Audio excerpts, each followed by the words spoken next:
Welcome to the Audio Description Narrators of America Know Your Narrator series. Today we have a very special guest, Adrienne Barbeau. Thanks for joining us today. Thank you. It's great to have you as one of the audio description narrators that we hear a lot of on movies and TV shows and all sorts of other opportunities. One of the things that our audiences like to know is some of the things that you've done in your experience as a performer, as an actor, and even as a voice talent that maybe informed what you do as an audio description narrator. Is there something that maybe we could start with, maybe some of your experience with your performing and your acting? My ability to do video captioning or audio narration has less to do with my talent as an actor and more to do with my lifelong love of reading.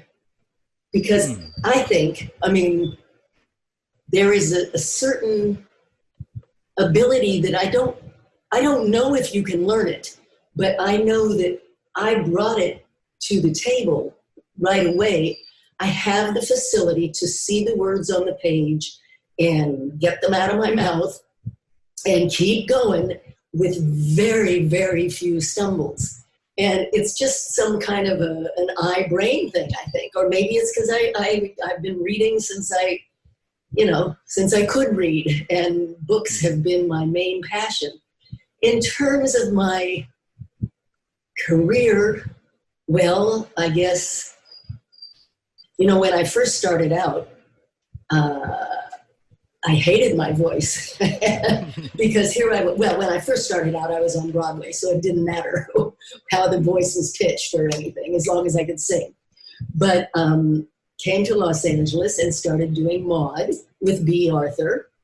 And when you're working with B, you can't help but be aware of how high your voice is in comparison, And when I go back and look at some of the early Mauds, where I was not only, my voice was pitched higher. I started out as a singer in 5th grade and I was a lyric soprano.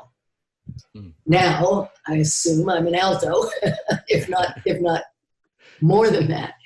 But I never made any conscious effort to re-pitch my voice.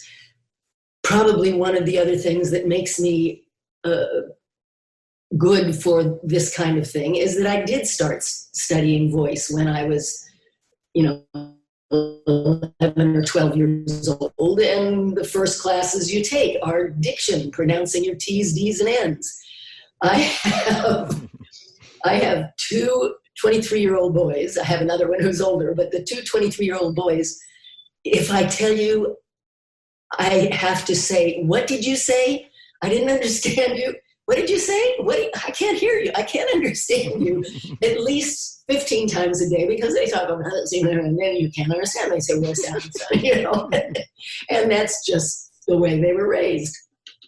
So I think that the early singing lessons did contribute, but it probably wasn't until I did The Fog, where I had to use a voice other than my own for the character. She was a disc jockey. At the time, or maybe a little bit before, I had been living in New York in the late 60s, early 70s, and there was a wonderful disc jockey on one of the major radio stations there named Alison Steele. And she billed herself as the Nightbird, I believe. And she had a very soothing voice. So when I showed up to work on The Fog to play Stevie Wayne in her radio station at the Lighthouse, WKRB, I think it was, San Antonio Bay, I sort of had Alison Steele in my mind, and I found the voice that way. And then from then on, it was like, oh my gosh, I've been identified with that voice. I later, many years later, maybe 10 years ago, I don't remember, did a film called Tales of Halloween. And the director, who I had worked with before on a film called The Convent, called me up and said, listen, we'd love to have you do this cameo. You're a disc jockey. I said, okay, I know what that's all about.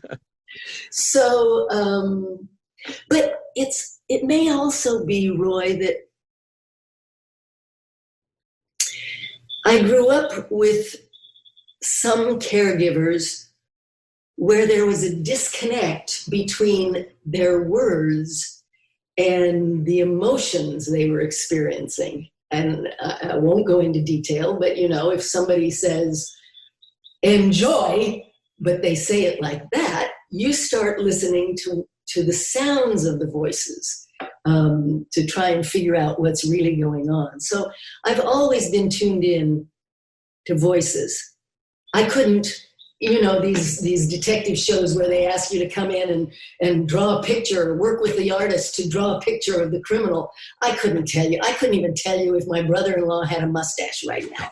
Or, I don't see visual the way I hear audio. So maybe that helped too. Mm-hmm.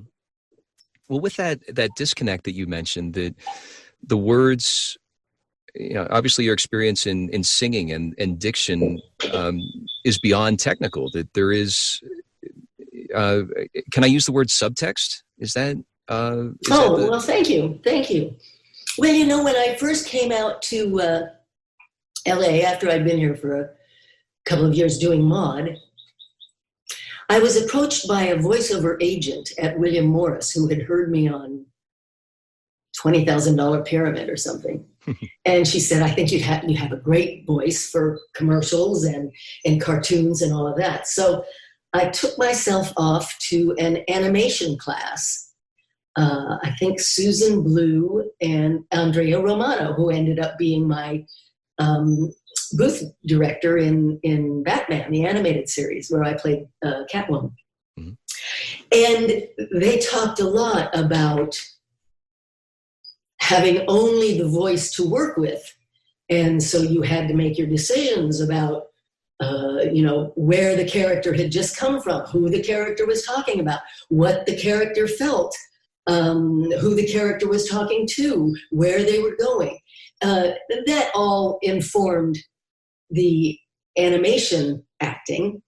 And so maybe that informs this. I do get involved with the shows I'm doing.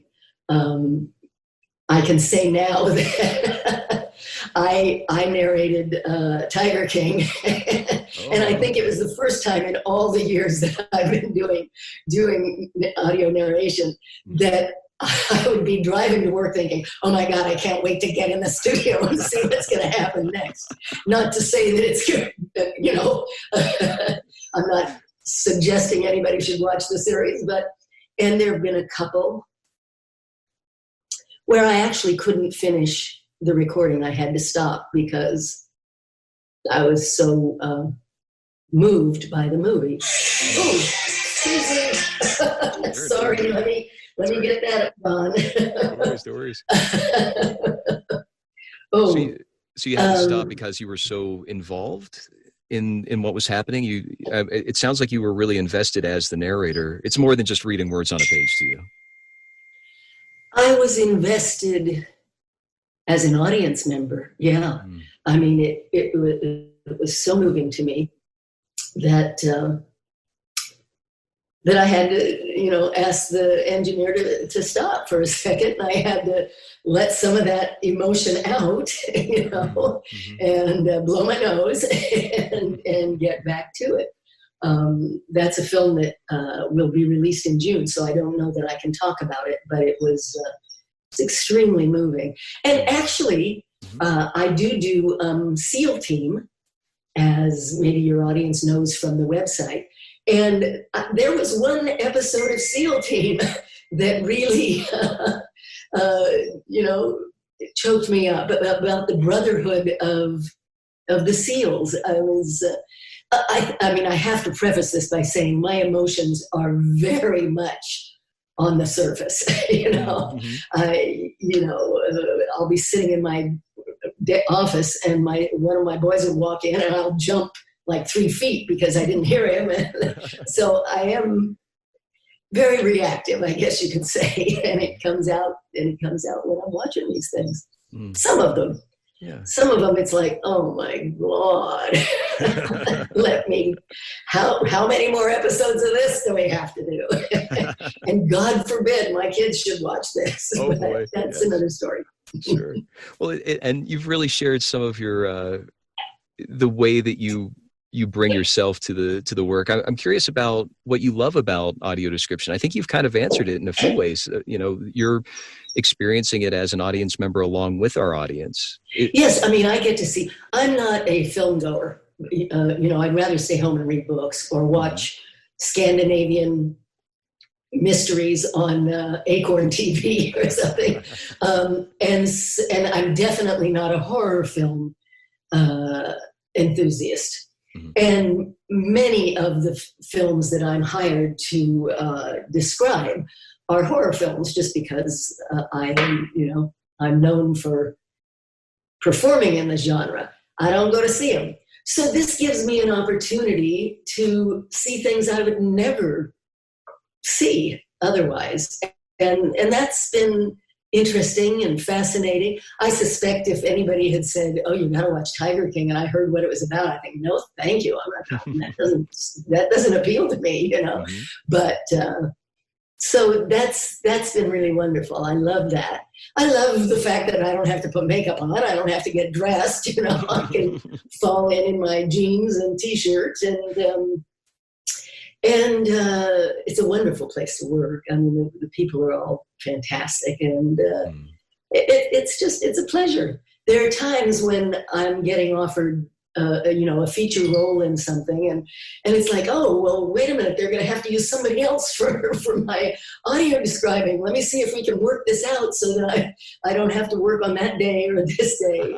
Sure. Because I do enjoy it. Mm-hmm. Well, are there any challenges that you've had within that world of audio description as a narrator that you've overcome? It sounds like, I know it's kind of a general question. Well, when I show up without my reading glasses and I just have my bifocals that I wear all the time, that's a challenge. It's a little different. Let me think. I can't think of any. Mm-hmm. And over the years, I don't know if the engineer and the producer, if I annoy them, but there are times when when we finish the whole thing, I will have made some circles, and I'll go back and I'll say, "Are you sure this is the word you want to use here? Because you just used it here or something." And a couple of times I pronounced a word, and the producers come back and say, "No, it's this." Okay, and then I look it up on my dictionary when we're taking a break, and I get to go back and say, actually, it is pronounced this way. It sounds like a real collaboration then, that you're working with the engineer and anyone else. Is it? I think it is. I think it. Yes, we have a producer now. During the pandemic, when everyone's trying to do as much as they can from home. Mm-hmm. I've been very fortunate because my son, who lives here at the house, has a recording studio. He's a music producer. He produces hip hop artists. And so my boss at WGBH, Brian Williams, called and said, "Listen, would it be possible, what kind of equipment does William have? And would it be possible for you to do these from your home and save you having to come into the office when where everybody's trying to stay home?" Oh wow! And so that's been great because we've been able to do that, and then we send them off to them, and they do the QCing. I think it's quality control, and if I had any bobbles or mispronounced any words or anything like that, then they just send me the pickups, and we knock those out and send them back.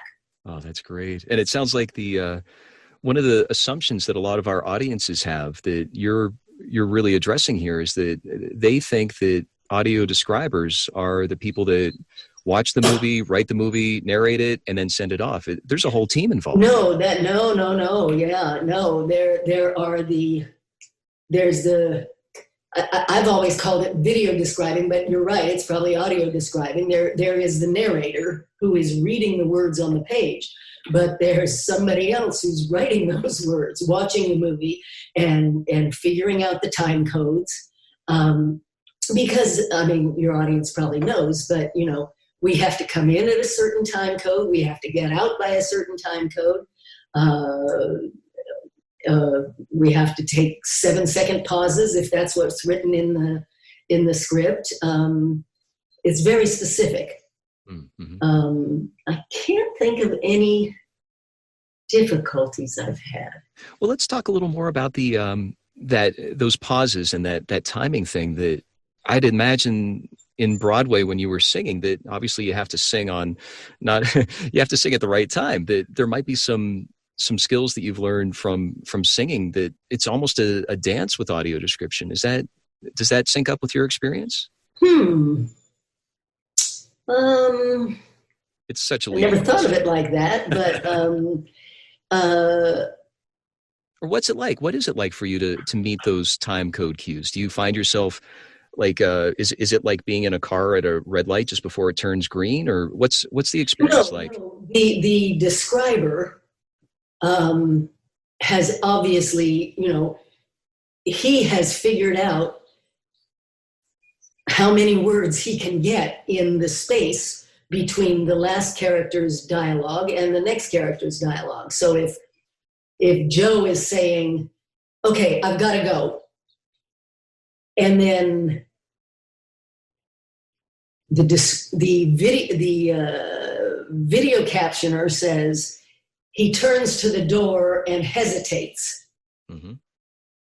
If that's what the describer wants, you know, if that's what's happening on screen, the describer has to figure out how to get that description into however many seconds he has before Susie says, okay, see you later.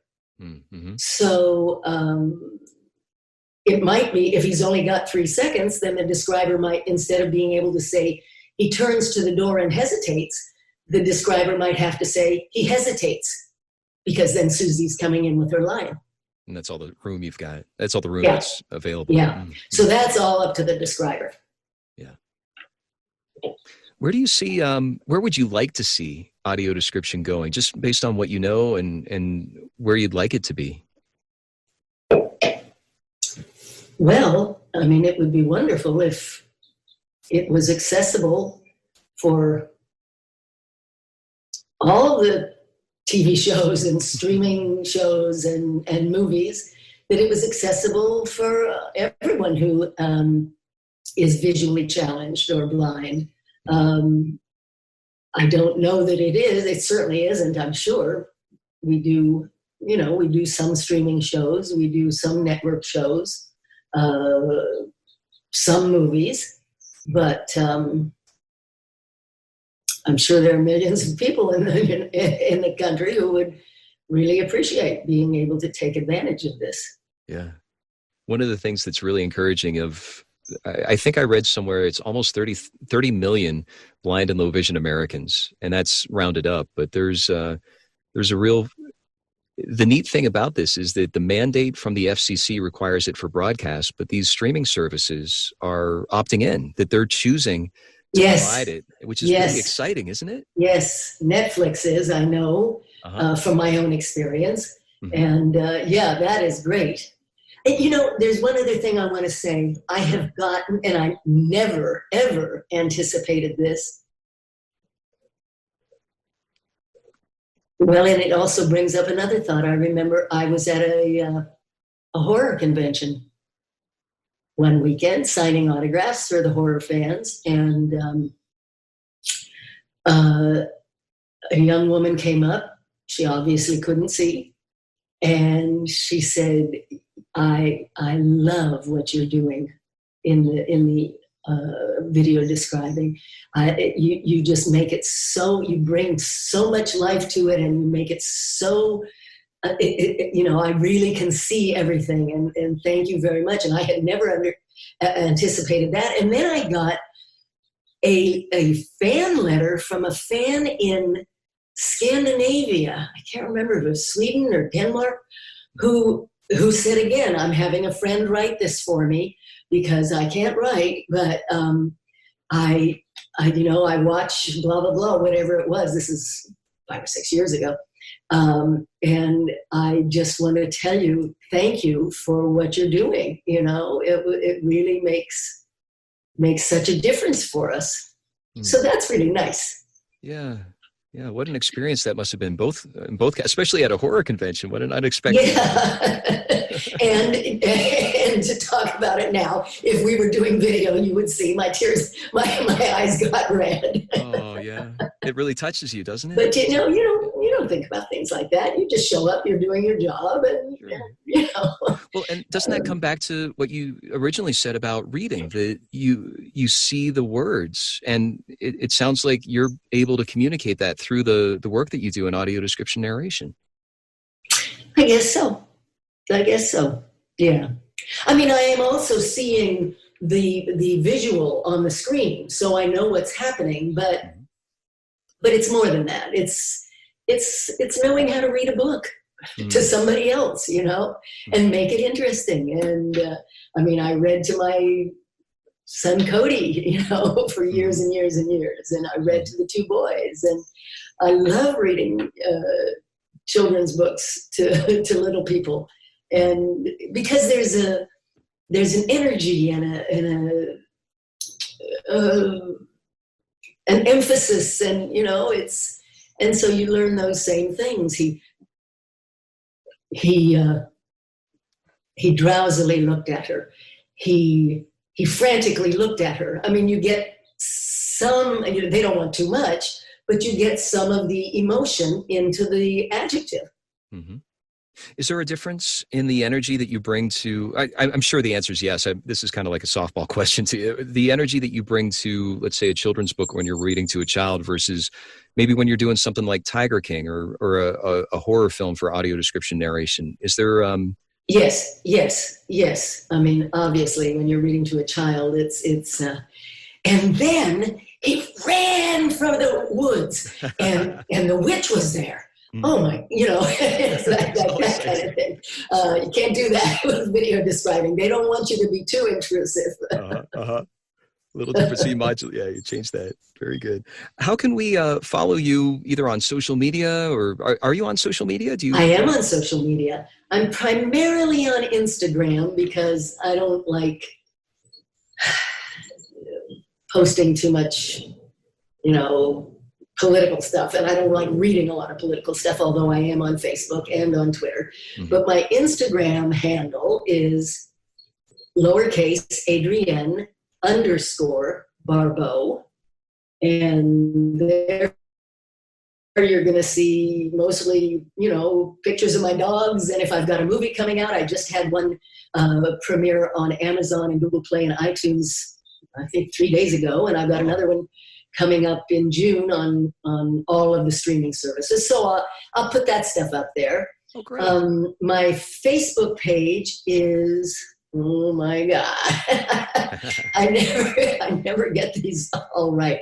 Let's see. Okay, my Twitter page is @abarbeau, and my Facebook page, I believe, is @4 abarbeau, and I have a website which is abarbeau.com. Okay, thanks. Try to keep it up to date, but with the pandemic, several things have disappeared, so we pulled them off of there. But gotcha. And I guess the only other thing I would say is in 2006 I released my first book. That was my memoir. They're the first worst things I could do. And I did the whole book as an audiobook. So it is also, available as an audiobook. And I probably stopped when the boys were born around 97 or 98. I did a lot of books on tape in those days. There was a company here in LA that I did all of the Anne McCaffrey science fiction series. I did Eric von Lessbatter. I think I did Danielle Steele, or I can't remember. So I had some experience making my eyes move along with the words and making the eyes connect to the words. And that, that came in handy when it was time to, when I even considered doing this. I thought, I bet I could do this because I did that really well, and I was fast and didn't have to do a lot of edits. And the impression as an audience member, at least when I'm listening to your reading, it doesn't sound like you're reading words. Everything that you've said here shows me that it's easy to talk about. Oh, don't make it sound like you're just reading words. You really bring them to life. Well, thank you. Yeah. Oh, this is great, Adrienne. Thanks so much for joining us. Sure. Thank you.